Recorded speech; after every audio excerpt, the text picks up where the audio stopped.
সিংহায় ফুঁক দাও। আল্লাহর এই ফেরেশতা সিংহা হাতে নিয়ে মুখের কাছে নিয়ে আল্লাহর আরশে মুআল্লার দিকে তাকায় থাকে। একটা সেকেন্ডের জন্য এদিক আর ওদিক করে না।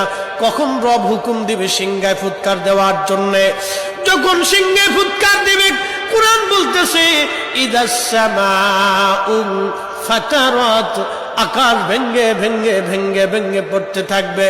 ওয়া ইদাল কাওয়াকিবু তাসারাত, সমগ্র নক্ষত্রগুলি ভেঙ্গে ভেঙ্গে ভেঙ্গে ভেঙ্গে পড়তে থাকবে।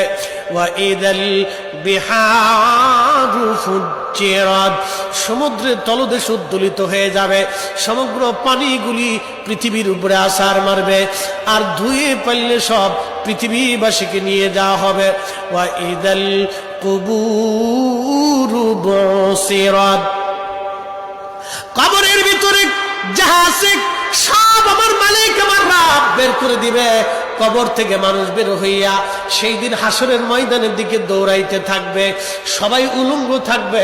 কিন্তু আমার নবীকে আল্লাহ ৭০,০০০ ফেরেশতা বেষ্টন করাইয়া জান্নাতের পোশাক পরাইয়া মহা সম্মানে ফেরেশতারা মিছিল দিয়ে দিয়া আমার নবীকে হাসরের ময়দানে মাকামে মাহমুদে বসাবে। একবার জোরে বলা যাবে কি আল্লাহু আকবার। বাজান মুসলমান, খুব মনোযোগ দেন। হযরত ইউনূস আলাইহিস সালামের কথা বলছিলাম। মাছের পেটের ভিতরে ইউনূস, চিন্তা করলেন মরে গেলাম না বেঁচে আছি, লাড়াচাড়া দিয়ে দেখলেন না বেঁচে আছি। দাঁড়ায় গেলেন খোদার পয়গম্বর, দাঁড়ায় যাইয়া সেজদার মধ্যে পড়ে গেলেন। মাছের পেটের মধ্যে সেজদার মধ্যে পড়ে বলতেছে লা ইলাহা ইল্লা আনতা সুবহানাকা। বিপদের দোয়া, কঠিন মুসিবতের মধ্যে যদি পড়ে যান তাহলে খতম ইউনূস এই দোয়াটা খতম দিতে থাকবেন। আল্লাহ যখন ইউনূস আলাইহিস সালাম এই জিকির শুরু করলেন, ইউনূসের এই জিকির আর ওই মাছের পেটের মধ্যে রইল না, এই জিকিরটা চলে গেল আরশে মুআল্লাতে। সুবহানাল্লাহ বলা যাবে? আরশে মুআল্লার পাশে এই জিকিরগুলি চারপাশ দিয়ে ঘুরতেছে।